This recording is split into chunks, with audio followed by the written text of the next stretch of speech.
കർത്താവാണ് സ്തോത്രം. ദിവസവും ഈ ചാനൽ കാണുന്നതിലൂടെ നിങ്ങൾക്ക് ഒരു വർഷം കൊണ്ട് ബൈബിൾ വായിക്കാം. ദയവായി സബ്സ്ക്രൈബ് ചെയ്യുക. കർത്താവാണ്. ഉൽപ്പത്തി പുസ്തകം 37 അധ്യായം 1 മുതലുള്ള വാക്യങ്ങൾ. ഉൽപ്പത്തി പുസ്തകം 37 അധ്യായം 1 മുതലുള്ള വാക്യങ്ങൾ. യാക്കോബ് തന്റെ പിതാവ് പരദേശിയായി പാർത്ത ദേശമായ കനാൻ ദേശത്ത് വസിച്ചു. യാക്കോബിന്റെ വംശപാരമ്പര്യം എന്തെന്നാൽ, യോസേഫിന് 17 വയസ്സായപ്പോൾ അവൻ തന്റെ സഹോദരന്മാരോടുകൂടെ ആടുകളെ മേയിച്ചുകൊണ്ട് ഒരു ബാലനായി തന്റെ അപ്പന്റെ ഭാര്യമാരായ ബിൽഹയുടെയും സിൽപ്പയുടെയും പുത്രന്മാരോടുകൂടെ ഇരുന്ന് അവരെക്കുറിച്ചുള്ള ദുശ്രുതി യോസഫ് അപ്പനോട് വന്നു പറഞ്ഞു. യോസഫ് വാർദ്ധക്യത്തിലെ മകനാകൊണ്ട് ഇസ്രയേൽ എല്ലാ മക്കളിലും വെച്ചു അവനെ അധികം സ്നേഹിച്ചു. ഒരു നിലയങ്കി അവന് ഉണ്ടാക്കിച്ചു കൊടുത്തു. അപ്പൻ തങ്ങളെ എല്ലാവരെക്കാളും അവനെ അധികം സ്നേഹിക്കുന്നു എന്ന് അവന്റെ സഹോദരന്മാർ കണ്ടിട്ട് അവനെ പകച്ചു. അവനോട് സമാധാനമായി സംസാരിപ്പാൻ അവർക്ക് കഴിഞ്ഞില്ല. യോസേഫ് ഒരു സ്വപ്നം കണ്ടു. അത് തന്റെ സഹോദരന്മാരോട് അറിയിച്ചതുകൊണ്ട് അവർ അവനെ പിന്നെയും അധികം പകച്ചു. അവൻ അവരോട് പറഞ്ഞത്, ഞാൻ കണ്ട സ്വപ്നം കേട്ടുകൊള്ളുവീൻ. നാം വയലിൽ കറ്റ കെട്ടിക്കൊണ്ടിരുന്നു. അപ്പോൾ എന്റെ കറ്റ എഴുന്നേറ്റ് നിവർന്നു നിന്നു. നിങ്ങളുടെ കറ്റകൾ ചുറ്റും നിന്ന് എന്റെ കറ്റയെ നമസ്കരിച്ചു. അവന്റെ സഹോദരന്മാർ അവനോട്, നീ ഞങ്ങളുടെ രാജാവാകുമോ? നീ ഞങ്ങളെ വാഴുമോ എന്ന് പറഞ്ഞു. അവന്റെ സ്വപ്നങ്ങൾ നിമിത്തവും അവന്റെ വാക്ക് നിമിത്തവും അവനെ പിന്നെയും അധികം ദ്വേഷിച്ചു. അവൻ മറ്റൊരു സ്വപ്നം കണ്ട് തന്റെ സഹോദരന്മാരോട് അറിയിച്ചു. ഞാൻ പിന്നെയും ഒരു സ്വപ്നം കണ്ടു. സൂര്യനും ചന്ദ്രനും 11 നക്ഷത്രങ്ങളും എന്നെ നമസ്കരിച്ചു എന്ന് പറഞ്ഞു. അവൻ അത് അപ്പനോടും സഹോദരന്മാരോടും അറിയിച്ചപ്പോൾ അപ്പൻ അവനെ ശാസിച്ചു. അവനോട്, നീ ഈ കണ്ട സ്വപ്നം എന്ത്?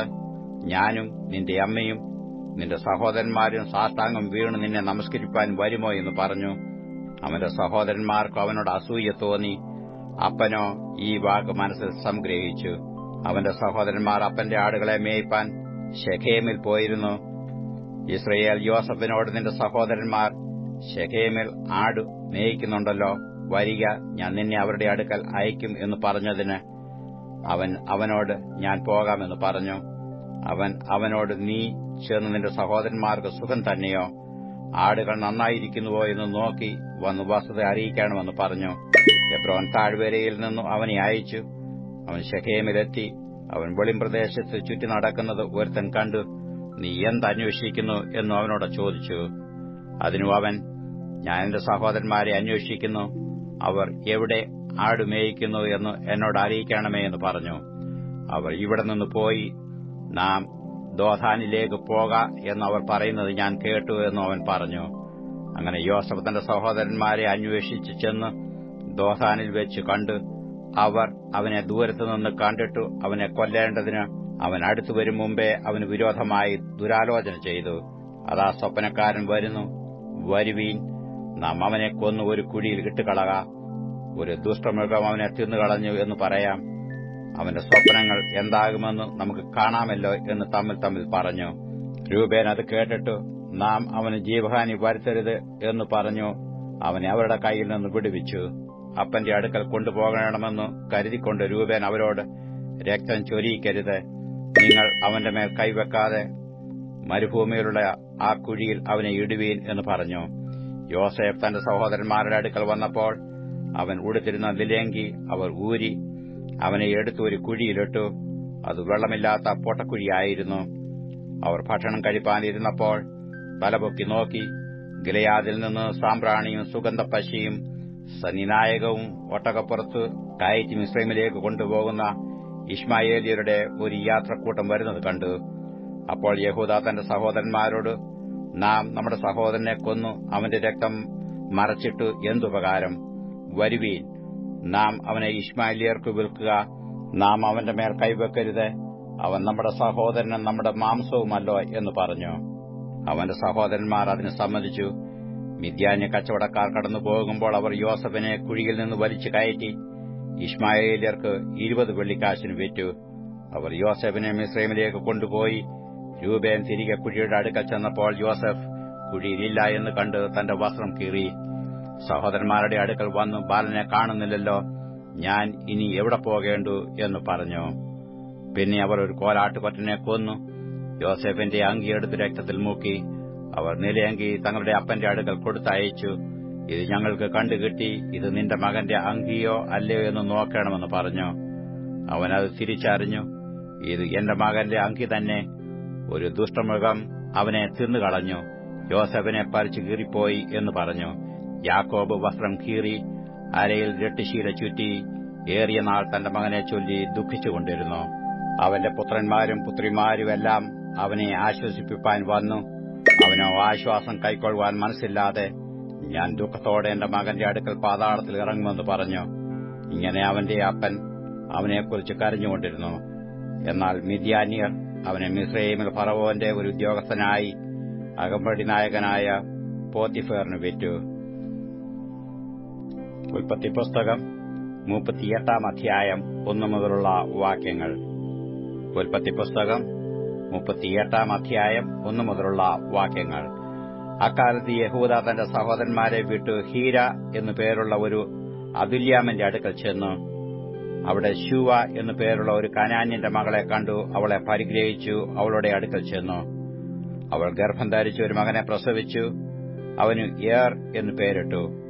അവൾ പിന്നെയും ഗർഭം ധരിച്ച് ഒരു മകനെ പ്രസവിച്ചു. അവനു ഓനാൻ എന്നു പേരിട്ടു. അവൾ പിന്നെയും ഗർഭം ധരിച്ച് ഒരു മകനെ പ്രസവിച്ചു. അവനു ശേല എന്നു പേരിട്ടു. അവൾ ഇവനെ പ്രസവിച്ചപ്പോൾ അവൻ കെസീബിൽ ആയിരുന്നു. യഹൂദ തന്റെ ആദ്യജാതനായ ഏറിന് താമാർ എന്നു പേരുള്ള ഒരു ഭാര്യയെ എടുത്തു. യഹൂദയുടെ ആദ്യജാതനായ ഏർ യഹോവയ്ക്ക് അനിഷ്ടനായിരുന്നതുകൊണ്ട് യഹോവ അവനെ മരിപ്പിച്ചു. അപ്പോൾ യഹൂദ ഓനാനോട്, നിന്റെ ജ്യേഷ്ഠന്റെ ഭാര്യയുടെ അടുക്കൽ ചെന്നു അവളോട് ദേവരധർമ്മം അനുഷ്ഠിച്ചു ജ്യേഷ്ഠന്റെ പേർക്ക് സന്തതിയെ ഉളവാക്കുക എന്ന് പറഞ്ഞു. എന്നാൽ ആ സന്തതി തന്റേതായിരിക്കേലെന്ന് ഓനാൻ അറിയുകൊണ്ട് ജ്യേഷ്ഠന്റെ ഭാര്യയുടെ അടുക്കൽ ചെന്നപ്പോൾ ജ്യേഷ്ഠന് സന്തതിയെ കൊടുക്കാതിരിക്കേണ്ടതിന് നിലത്ത് വീഴ്ത്തിക്കളഞ്ഞു. അവൻ ചെയ്തത് യഹോവയ്ക്ക് അനിഷ്ടമായിരുന്നതുകൊണ്ട് അവൻ ഇവനെയും മരിപ്പിച്ചു. അപ്പോൾ യഹൂദ തന്റെ മരുമകളായ താമാരോട്, എന്റെ മകൻ ശേല പ്രാപ്തിയാകുവോളം നീ അപ്പന്റെ വീട്ടിൽ വിധവയായി പാർക്ക എന്ന് പറഞ്ഞു. ഇവനും സഹോദരന്മാരെ പോലെ മരിച്ചു പോകരുത് എന്നു അവൻ വിചാരിച്ചു. അങ്ങനെ താമാർ അപ്പന്റെ വീട്ടിൽ പോയി പാർത്തു.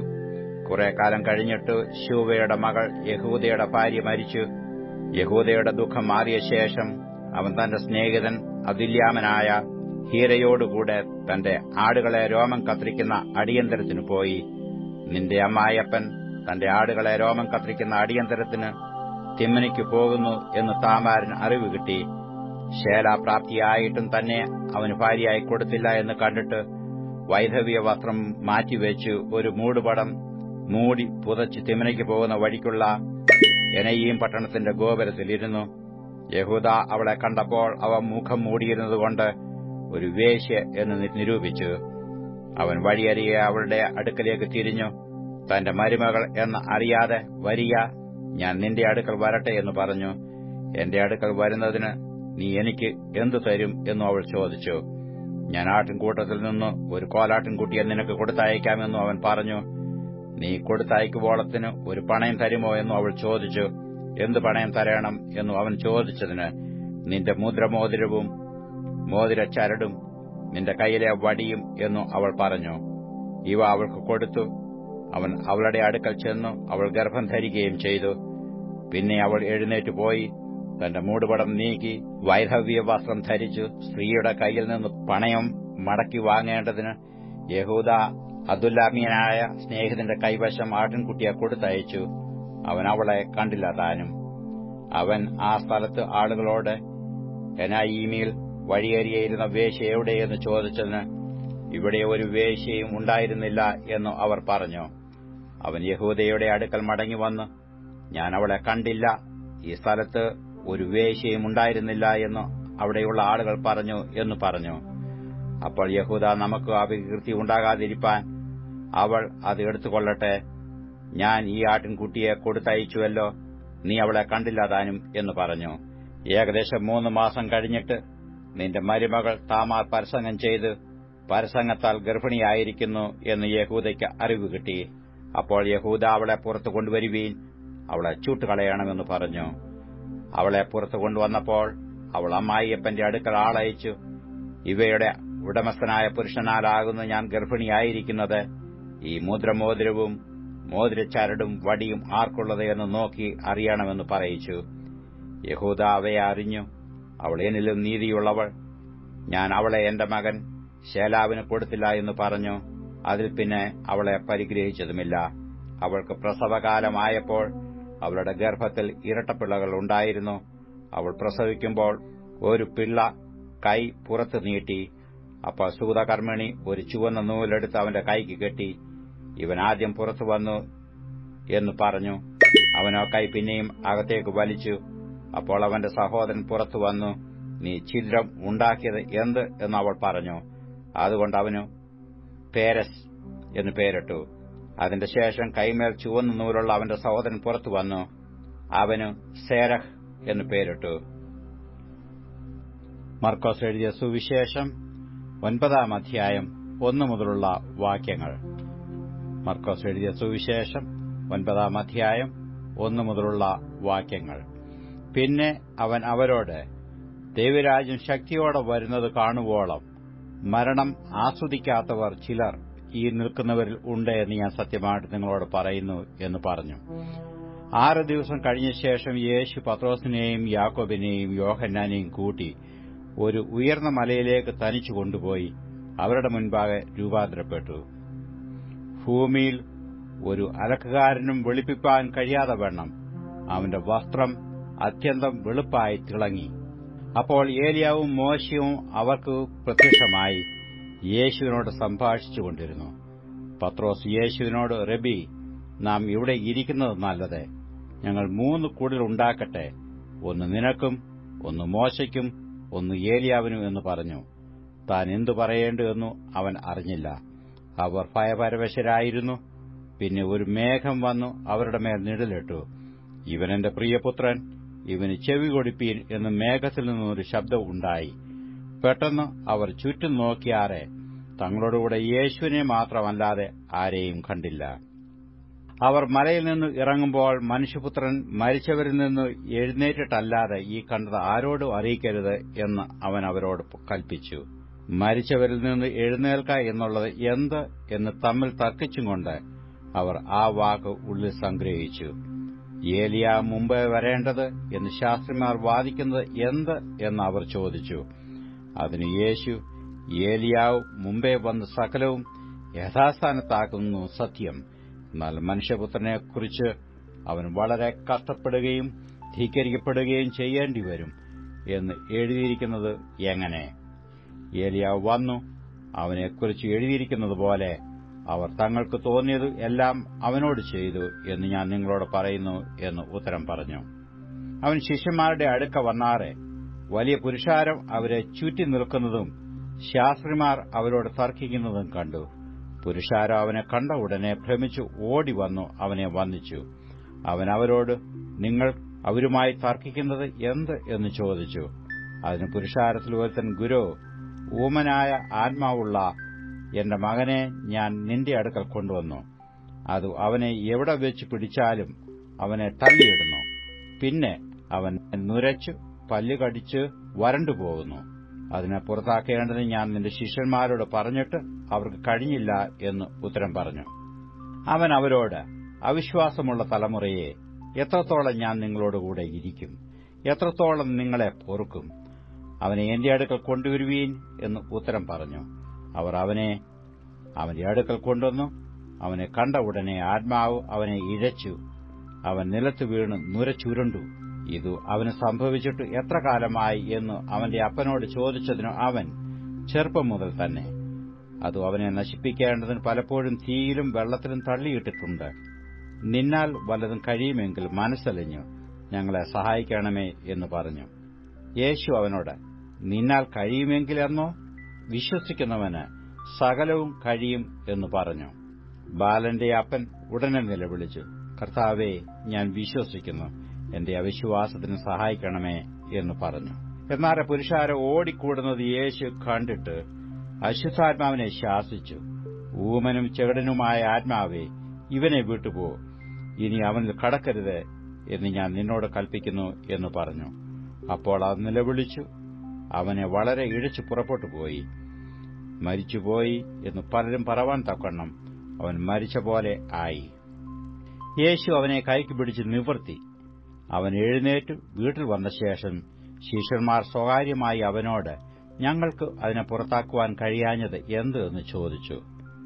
പ്രാർത്ഥനയാൽ അല്ലാതെ ഈ ജാതി ഒന്നിനാലും പുറപ്പെട്ടു പോകയില്ല എന്നു അവൻ പറഞ്ഞു. അവിടെ നിന്നു അവർ പുറപ്പെട്ടു ഗലീലയിൽ കൂടി സഞ്ചരിച്ചു.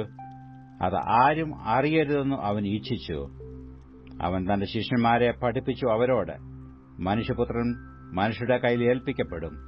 അവർ അവനെ കൊല്ലും. കൊന്നിട്ട് 3 നാൾ കഴിഞ്ഞ ശേഷം അവൻ ഉയർത്തെഴുന്നേൽക്കും എന്ന് പറഞ്ഞു. ആ വാക്കു അവർ ഗ്രഹിച്ചില്ല. അവനോട് ചോദിപ്പാനോ ഭയപ്പെട്ടു. അവൻ കഫർന്നഹൂമിൽ വന്നു വീട്ടിലിരിക്കുമ്പോൾ, നിങ്ങൾ വഴിയിൽ വെച്ച് തമ്മിൽ വാദിച്ചത് എന്ത് എന്ന് അവരോട് ചോദിച്ചു. അവരോ തങ്ങളുടെ ഇടയിൽ വലിയവൻ ആർ എന്ന് വഴിയിൽ വെച്ച് വാദിച്ചതുകൊണ്ട് മിണ്ടാതിരുന്നു. അവൻ ഇരുന്നു 12 വിളിച്ചു, ഒരുവൻ മുമ്പൻ ആകുവാൻ ഇച്ഛിച്ചാൽ അവൻ എല്ലാവരിലും ഒടുക്കത്തവനും എല്ലാവർക്കും ശുശ്രൂഷകനും ആകണം എന്ന് പറഞ്ഞു. ഒരു ശിശുവിനെ എടുത്തു അവരുടെ നടുവിൽ നിർത്തി അണച്ചുകൊണ്ട് അവരോട്, ഇങ്ങനെയുള്ള ശിശുക്കളിൽ ഒന്നിനെ എന്റെ നാമത്തിൽ കൈക്കൊള്ളുന്നവൻ എന്നെ കൈക്കൊള്ളുന്നു. എന്നെ കൈക്കൊള്ളുന്നവന് എന്നെയല്ല, എന്നെ അയച്ചവനെ കൈക്കൊള്ളുന്നു എന്ന് പറഞ്ഞു. യോഹന്നാൻ അവനോട്, ഗുരോ, ഒരുവൻ നിന്റെ നാമത്തിൽ ഭൂതങ്ങളെ പുറത്താക്കുന്നത് ഞങ്ങൾ കണ്ടു. അവൻ നമ്മെ അനുഗമിക്കായികയാൽ ഞങ്ങൾ അവനെ വിരോധിച്ചു എന്ന് പറഞ്ഞു. അതിന് യേശു പറഞ്ഞത്, അവനെ വിരോധിക്കരുത്. എന്റെ നാമത്തിൽ ഒരു വീര്യപ്രവൃത്തി ചെയ്തിട്ട് വേഗത്തിൽ എന്നെ ദുഷിച്ചു പറവാൻ കഴിയുന്നവൻ ആരുമില്ല. നമുക്ക് പ്രതികൂലമല്ലാത്തവൻ നമുക്ക് അനുകൂലമല്ലോ. നിങ്ങൾ ക്രിസ്തുവിനുള്ളവർ എന്നീ നാമത്തിൽ ആരെങ്കിലും ഒരു പാനപാത്രം വെള്ളം നിങ്ങൾക്ക് കുടിപ്പാൻ തന്നാൽ അവന് പ്രതിഫലം കിട്ടാതിരിക്കയില്ല എന്ന് ഞാൻ സത്യമായിട്ട് നിങ്ങളോട് പറയുന്നു. എങ്കൽ വിശ്വസിക്കുന്ന ഈ ചെറിയവരിൽ ഒരുത്തന് ഇടർച്ച വരുത്തുന്നവന്റെ കഴുത്തിൽ വലിയൊരു തിരികല്ല് കെട്ടി അവനെ കടലിൽ ഇട്ടുകളയുന്നത് അവന് ഏറെ നല്ലത്. നിന്റെ കൈ നിനക്ക് ഇടർച്ച വരുത്തിയാൽ അതിനെ വെട്ടിക്കളക. ഊനനായി ജീവനിൽ കടക്കുന്നത് 2 കൈയുമുള്ളവൻ ആയി കെടാത്ത തീയായ നരകത്തിൽ പോകുന്നതിനേക്കാൾ നിനക്ക് നല്ലത്. നിന്റെ കാൽ നിനക്ക് ഇടർച്ച വരുത്തിയാൽ അതിനെ വെട്ടിക്കളക. മുടന്തനായി ജീവനിൽ കടക്കുന്നത് 2 കാലുള്ളവനായി കെടാത്ത തീയായ നരകത്തിൽ വീഴുന്നതിനേക്കാൾ നിനക്ക് നല്ലത്. നിന്റെ കണ്ണ് നിനക്ക് ഇടർച്ച വരുത്തിയാൽ അതിനെ ചൂന്നുകളക. ഒറ്റക്കണ്ണനായി ദൈവരാജ്യത്തിൽ കടക്കുന്നത് 2 കണ്ണുള്ളവനായി അഗ്നിനരകത്തിൽ വീഴുന്നതിനേക്കാൾ നിനക്ക് നല്ലത്. അവിടെ അവരുടെ പുഴു ചാകുന്നില്ല, തീ കെടുന്നതുമില്ല. എല്ലാവരും തീ കൊണ്ട് ഉപ്പിടും. ഉപ്പ് നല്ലത് തന്നെ. ഉപ്പ് കാരമില്ലാതെ പോയാലോ എന്തൊന്നനാൽ അതിന് രസം വരുത്തും. നിങ്ങളിൽ തന്നെ ഉപ്പുള്ളവരും അന്യോന്യം സമാധാനമുള്ളവരുമായിരിപ്പീൻ. മർക്കോസ് എഴുതിയ സുവിശേഷം 10-ാം അധ്യായം 1 മുതലുള്ള വാക്യങ്ങൾ. മർക്കോസ് എഴുതിയ സുവിശേഷം 10-ാം അധ്യായം 1 മുതലുള്ള വാക്യങ്ങൾ. അവിടെ നിന്നു അവൻ പുറപ്പെട്ട് യോർദാനക്കരെ യഹൂദ്യാദേശത്തിന്റെ അതിരോളം ചെന്നു.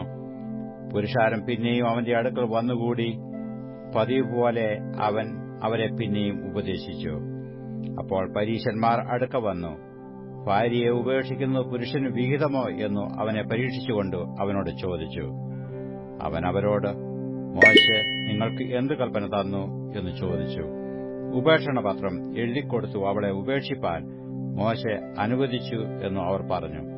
യേശു അവരോട്, നിങ്ങളുടെ ഹൃദയകാഠിന്യ നിമിത്തമത്രേ അവൻ നിങ്ങൾക്ക് ഈ കൽപ്പന എഴുതി തന്നത്. സൃഷ്ടിയുടെ ആരംഭത്തിങ്കലോ ദൈവം അവരെ ആണും പെണ്ണുമായി ഉണ്ടാക്കി. അതുകൊണ്ട് മനുഷ്യൻ അപ്പനെയും അമ്മയെയും വിട്ടു ഭാര്യയോട് പറ്റിച്ചേരും, ഇരുവരും ഒരു ദേഹമായി തീരും. അങ്ങനെ അവർ പിന്നെ 2 അല്ല 1 ദേഹമത്രേ. ആകയാൽ ദൈവം യോജിപ്പിച്ചതിനെ മനുഷ്യർ വേർപിരിക്കരുത് എന്ന് ഉത്തരം പറഞ്ഞു. വീട്ടിൽ വെച്ച് ശിഷ്യന്മാർ പിന്നെയും അതിനെക്കുറിച്ച് അവനോട് ചോദിച്ചു.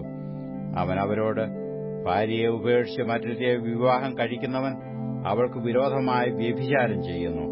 സ്ത്രീയും ഭർത്താവിനെ ഉപേക്ഷിച്ച് മറ്റൊരുത്തനുമായി വിവാഹം കഴിഞ്ഞാൽ വ്യഭിചാരം ചെയ്യുന്നു എന്ന് പറഞ്ഞു.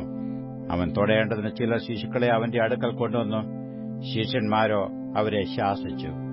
യേശു അത് കണ്ടാറെ മുഷിഞ്ഞു അവരോട്, ശിശുക്കളെ എന്റെ അടുക്കൽ വരുവാൻ വിടുവീൻ, അവരെ തടുക്കരുത്. ദൈവരാജ്യം ഇങ്ങനെയുള്ളവരുടേതല്ലോ. ദൈവരാജ്യത്തെ ശിശു എന്ന പോലെ കൈക്കൊള്ളാത്തവൻ ആരും ഒരു നാളും അതിൽ കടക്കയില്ല എന്ന് ഞാൻ സത്യമായിട്ട് നിങ്ങളോട് പറയുന്നു എന്ന് പറഞ്ഞു. പിന്നെ അവൻ അവരെ അണച്ചു, അവരുടെ മേൽ കൈവച്ചു, അവരെ അനുഗ്രഹിച്ചു. അവൻ പുറപ്പെട്ട് യാത്ര ചെയ്യുമ്പോൾ ഒരുവൻ ഓടിവന്നു അവന്റെ മുമ്പിൽ മുട്ടികുത്തി, നല്ല ഗുരു, നിത്യജീവനെ അവകാശമാക്കുവാൻ ഞാൻ എന്തു ചെയ്യണം എന്ന് അവനോട് ചോദിച്ചു. അതിന് യേശു, എന്നെ നല്ലവൻ എന്ന് പറയുന്നതെന്ത്? ദൈവം ഒരുവനല്ലാതെ നല്ലവൻ ആരുമില്ല. കുല ചെയ്യരുത്, വ്യഭിചാരം ചെയ്യരുത്, മോഷ്ടിക്കരുത്, കള്ളസാക്ഷ്യം പറയരുത്, ചതിക്കരുത്, നിന്റെ അപ്പനെയും അമ്മയെയും ബഹുമാനിക്ക എന്നീ കൽപ്പനകളെ നീ അറിയുന്നുവല്ലോ എന്ന് പറഞ്ഞു. അവൻ അവനോട്, ഗുരു, ഇതൊക്കെയും ഞാൻ ചെറുപ്പം മുതൽ പ്രമാണിച്ചു പോരുന്നു എന്ന് പറഞ്ഞു. യേശു അവനെ നോക്കി അവനെ സ്നേഹിച്ചു. ഒരു കുറവ് നിനക്കുണ്ട്. നീ പോയി നിനക്കുള്ളതെല്ലാം വിറ്റ് ദരിദ്രർക്ക് കൊടുക്ക, എന്നാൽ നിനക്ക് സ്വർഗ്ഗത്തിൽ നിക്ഷേപമുണ്ടാകും. പിന്നെ വന്ന് എന്നെ അനുഗമിക്ക എന്ന് പറഞ്ഞു. അവൻ വളരെ സമ്പത്തുള്ളവനാകൊണ്ട് ഈ വചനത്തിങ്കൽ വിഷാദിച്ച് ദുഃഖിതനായിപ്പോയി കളഞ്ഞു. യേശു ചുറ്റും നോക്കി തന്റെ ശിഷ്യന്മാരോട്, സമ്പത്തുള്ളവർ ദൈവരാജ്യത്തിൽ കടക്കുന്നത് എത്ര പ്രയാസം എന്ന് പറഞ്ഞു. അവന്റെ ഈ വാക്കിന് ആ ശിഷ്യന്മാർ വിസ്മയിച്ചു. എന്നാൽ യേശു പിന്നെയും, മക്കളെ, സമ്പത്തിൽ ആശ്രയിക്കുന്നവർ ദൈവരാജ്യത്തിൽ കടക്കുന്നത് എത്ര പ്രയാസം. ധനവാൻ ദൈവരാജ്യത്തിൽ കടക്കുന്നതിനേക്കാൾ ഒട്ടകം സൂചിക്കുഴയിലൂടെ കടക്കുന്നത് എളുപ്പം എന്ന് ഉത്തരം പറഞ്ഞു. അവർ ഏറ്റവും വിസ്മയിച്ചു. എന്നാൽ രക്ഷപ്രാപിപ്പാൻ ആർക്ക് കഴിയും എന്ന് തമ്മിൽ പറഞ്ഞു. യേശു അവരെ നോക്കി, മനുഷ്യർക്ക് അസാധ്യം തന്നെ, ദൈവത്തിനു അല്ലതാനും. ദൈവത്തിന് സകലവും സാധ്യമല്ലോ എന്ന് പറഞ്ഞു. പത്രോസ് അവനോട്, ഇതാ ഞങ്ങൾ സകലവും വിട്ട് നിന്നെ അനുഗമിച്ചിരിക്കുന്നു എന്ന് പറഞ്ഞു തുടങ്ങി. അതിന് യേശു, എന്റെ നിമിത്തവും സുവിശേഷ നിമിത്തവും വീടോ സഹോദരന്മാരെയോ സഹോദരികളെയോ അമ്മയെയോ അപ്പനെയോ മക്കളെയോ നിലങ്ങളെയോ വിട്ടാൽ ഈ ലോകത്തിൽ തന്നെ ഉപദ്രവങ്ങളോടും കൂടെ 100 മടങ്ങ് വീടുകളെയും സഹോദരന്മാരെയും സഹോദരികളെയും അമ്മമാരെയും മക്കളെയും നിലങ്ങളെയും വരുവാനുള്ള ലോകത്തിൽ നിത്യജീവനെയും പ്രാപിക്കാത്തവൻ ആരുമില്ല എന്ന് ഞാൻ സത്യമായിട്ട് നിങ്ങളോട് പറയുന്നു. എങ്കിലും മുമ്പന്മാർ പലരും പിമ്പന്മാരും, പിമ്പന്മാർ മുൻപന്മാരും ആകും എന്ന് ഉത്തരം പറഞ്ഞു. അവർ യെരുശലേമിലേക്ക് യാത്ര ചെയ്യുകയായിരുന്നു. യേശു അവർക്ക് മുമ്പായി നടന്നു. അവർ വിസ്മയിച്ചു, അനുഗമിക്കുന്നവരോ ഭയപ്പെട്ടു. അവൻ പിന്നെയും 12 കൂട്ടിക്കൊണ്ടു അവരോട്, ഇതാ നാം യെരുശലേമിലേക്ക് പോകുന്നു. അവിടെ മനുഷ്യപുത്രൻ മഹാപുരോഹിതന്മാരുടെയും ശാസ്ത്രിമാരുടെയും കയ്യിൽ ഏൽപ്പിക്കപ്പെടും. അവർ അവനെ മരണത്തിന് വിധിച്ചു ജാതികൾക്ക് ഏൽപ്പിക്കും. അവർ അവനെ പരിഹസിക്കുകയും തുപ്പുകയും തല്ലുകയും കൊല്ലുകയും 3 നാൾ കഴിഞ്ഞിട്ട് അവൻ ഉയർത്തെഴുന്നേൽക്കുകയും ചെയ്യും എന്നിങ്ങനെ തനിക്ക് സംഭവിക്കാനുള്ളത് പറഞ്ഞു തുടങ്ങി. സെബദിയുടെ മക്കളായ യാക്കോബും യോഹന്നാനും അവന്റെ അടുക്കൽ വന്നു. അവനോട്, ഗുരോ, ഞങ്ങൾ നിന്നോട് യാചിപ്പാൻ പോകുന്നത് ഞങ്ങൾക്ക് ചെയ്തു തരുവാൻ അപേക്ഷിക്കുന്നു എന്ന് പറഞ്ഞു. അവൻ അവരോട്, ഞാൻ നിങ്ങൾക്ക് എന്ത് ചെയ്തു തരുവാൻ നിങ്ങൾ ആഗ്രഹിക്കുന്നു എന്ന് ചോദിച്ചു. നിന്റെ മഹത്വത്തിൽ ഞങ്ങളിൽ ഒരുത്തൻ നിന്റെ വലത്തും ഒരുത്തൻ ഇടത്തും ഇരിക്കാൻ വരം നൽകണം എന്നു അവർ പറഞ്ഞു. യേശു അവരോട്, നിങ്ങൾ യാചിക്കുന്നത് ഇന്നത് എന്ന് നിങ്ങൾ അറിയുന്നില്ല. ഞാൻ കുടിക്കുന്ന പാനപാത്രം കുടിപ്പാനും ഞാൻ ഏൽക്കുന്ന സ്നാനം ഏൽപ്പാനും നിങ്ങൾക്ക് കഴിയുമോ എന്ന് ചോദിച്ചതിന് കഴിയും എന്നു അവർ പറഞ്ഞു. യേശു അവരോട്, ഞാൻ കുടിക്കുന്ന പാനപാത്രം നിങ്ങൾ കുടിക്കുകയും ഞാൻ ഏൽക്കുന്ന സ്നാനം ഏൽക്കുകയും ചെയ്യും നിശ്ചയം. എന്റെ വലത്തും ഇടത്തും ഇരിപ്പാൻ വരം നൽകുന്നതോ എന്റേതല്ല, ആർക്ക് ഒരുക്കിയിരിക്കുന്നുവോ അവർക്ക് കിട്ടുമെന്ന് പറഞ്ഞു. അതിശേഷം 10 പേരും കേട്ടിട്ട് യാക്കോബിനോടും യോഹന്നാനോടും നീരസപ്പെട്ടു തുടങ്ങി. യേശു അവരെ അടുക്ക വിളിച്ചു അവരോട്, ജാതികളിൽ അധിപതികളായവർ അവരിൽ കർത്തൃത്വം ചെയ്യുന്നു, അവരിൽ മഹത്തുക്കളായവർ അവരുടെ മേൽ അധികാരം നടത്തുന്നുവെന്ന് നിങ്ങൾ അറിയുന്നു. നിങ്ങളുടെ ഇടയിൽ അങ്ങനെ അരുത്. നിങ്ങളിൽ മഹാനാകുവാൻ ഇച്ഛിക്കുന്നവൻ എല്ലാം നിങ്ങളുടെ ശുശ്രൂഷക്കാരനാകണം. നിങ്ങൾ ഒന്നാമനാകുവാൻ ഇച്ഛിക്കുന്നവൻ എല്ലാവർക്കും ദാസനാകണം. മനുഷ്യപുത്രൻ ശുശ്രൂഷ ചെയ്യിപ്പാനല്ല, ശുശ്രൂഷിപ്പാനും അനേകർക്കു വേണ്ടി തന്റെ ജീവനെ മറുവിലയായി കൊടുപ്പാനും അത്രേ വന്നത്. അവർ യെരിഹോവിലെത്തി. പിന്നെ അവൻ ശിഷ്യന്മാരോട്, വലിയ പുരുഷാരത്തോടും കൂടെ യെരിഹോവിൽ നിന്ന് പുറപ്പെടുമ്പോൾ തിമായിയുടെ മകനായ ബർത്തിമായി എന്ന കുരുടനായ ഒരു ഭിക്ഷക്കാരൻ വഴിയരികെ ഇരുന്നിരുന്നു. നസ്രായനായ യേശു എന്ന് കേട്ടിട്ട് അവൻ, ദാവീദ് പുത്ര, യേശുവേ, എന്നോട് കരുണ തോന്നണമേ എന്ന് നിലവിളിച്ചു തുടങ്ങി. മിണ്ടാതിരിപ്പാൻ പലരും അവനെ ശാസിച്ചിട്ടും, ദാവീദ് പുത്ര, എന്നോട് കരുണ തോന്നണമേ എന്നു അവൻ ഏറ്റവും അധികം നിലവിളിച്ചു പറഞ്ഞു. അപ്പോൾ യേശു നിന്നു അവനെ വിളിപ്പീൻ എന്ന് പറഞ്ഞു. ധൈര്യപ്പെടുക, എഴുന്നേൽക്ക, നിന്നെ വിളിക്കുന്നു എന്ന് അവർ പറഞ്ഞു കുരുടനെ വിളിച്ചു. അവൻ തന്റെ പുതപ്പ് ഇട്ടും കളഞ്ഞ് ചാടി എഴുന്നേറ്റ് യേശുവിന്റെ അടുക്കൽ വന്നു. യേശു അവനോട്, ഞാൻ നിനക്ക് എന്തു ചെയ്തു തരണമെന്ന് നീ ഇച്ഛിക്കുന്നു എന്ന് ചോദിച്ചതിന്, റബ്ബുനീ, എനിക്ക് കാഴ്ച പ്രാപിക്കണമെന്ന് കുരുടൻ അവനോട് പറഞ്ഞു. യേശു അവനോട്, പോക, നിന്റെ വിശ്വാസം നിന്നെ രക്ഷിച്ചിരിക്കുന്നു എന്ന് പറഞ്ഞു. ഉടനെ അവൻ കാഴ്ച പ്രാപിച്ചു. യാത്രയിൽ അവനെ അനുഗമിച്ചു. 19 സങ്കീർത്തനം 1 മുതലുള്ള വാക്യങ്ങൾ. 19 സങ്കീർത്തനം 1 മുതലുള്ള വാക്യങ്ങൾ. ആകാശം ദൈവത്തിന്റെ മഹത്വത്തെ വർണ്ണിക്കുന്നു. ആകാശവിധാനം അവന്റെ കൈവേലയെ പ്രസിദ്ധമാക്കുന്നു. പകൽ പകലിന് വാക്ക് പൊഴിക്കുന്നു, രാത്രി രാത്രിക്ക് അറിവ് കൊടുക്കുന്നു. ഭാഷണമില്ല, വാക്കുകളില്ല, ശബ്ദം കേൾപ്പാനുമില്ല. ഭൂമിയിലെല്ലായിടവും അതിന്റെ അളവുനൂലും ഭൂതലത്തിന്റെ അറ്റത്തോളം അതിന്റെ വചനങ്ങളും ചെല്ലുന്നു. അവിടെ അവന് സൂര്യനൊരു കൂടാരം അടിച്ചിരിക്കുന്നു. അത് മണവറയിൽ നിന്ന് പുറപ്പെടുന്ന മണവാളന് തുല്യം. വീരനെപ്പോലെ തന്റെ ഓട്ടം ഓടുവാൻ സന്തോഷിക്കുന്നു. ആകാശത്തിന്റെ അറ്റത്തുനിന്ന് അതിന്റെ ഉദയവും അറുതി വരെ അതിന്റെ അയനവുമാകുന്നു. അതിന്റെ ഉഷ്ണമേൽക്കാതെ മറിഞ്ഞിരിക്കുന്നതൊന്നുമില്ല. യഹോവയുടെ ന്യായപ്രമാണം തികവുള്ളത്, അത് പ്രാണനെ തണുപ്പിക്കുന്നു. യഹോവയുടെ സാക്ഷ്യം വിശ്വാസ്യമാകുന്നു, അത് അല്പബുദ്ധിയെ ജ്ഞാനിയാക്കുന്നു. യഹോവയുടെ ആജ്ഞകൾ നേരുള്ളവ, അവ ഹൃദയത്തെ സന്തോഷിപ്പിക്കുന്നു. യഹോവയുടെ കൽപ്പന നിർമ്മലമായത്, അത് കണ്ണുകളെ പ്രകാശിപ്പിക്കുന്നു. യഹോവാഭക്തി നിർമ്മലമായത്, അത് എന്നേക്കും നിലനിൽക്കുന്നു. യഹോവയുടെ വിധികൾ സത്യമായവ, അവ ഓട്ടൊഴിയാതെ നീതിയുള്ളവയാകുന്നു. അവ പൊന്നിലും വളരെ തങ്കത്തിലും ആഗ്രഹിക്കത്തക്കവ, തേനിലും തേങ്കട്ടയിലും മധുരമുള്ളവ. അടിയനും അവയാൽ പ്രബോധനം ലഭിക്കുന്നു. അവയെ പ്രമാണിക്കുന്നതിനാൽ വളരെ പ്രതിഫലമുണ്ട്. തന്റെ തെറ്റുകളെ ഗ്രഹിക്കുന്നവൻ ആർ? മറഞ്ഞിരിക്കുന്ന തെറ്റുകളെ പോക്കി എന്നെ മോചിക്കണമേ. സ്വമേധാ പാപങ്ങളെ അകറ്റി അടിയനെ കാക്കണമേ. അവ എന്റെ മേൽ വാഴരുതേ. എന്നാൽ ഞാൻ നിഷ്കളങ്കനും മഹാപാതകരഹിതനും ആയിരിക്കും. എന്റെ പാറയും എന്റെ വീണ്ടെടുപ്പുകാരനുമായ യഹോവേ, എന്റെ വായിലെ വാക്കുകളും എന്റെ ഹൃദയത്തിലെ ധ്യാനവും നിനക്ക് പ്രസാദമായിരിക്കുമാറാകട്ടെ.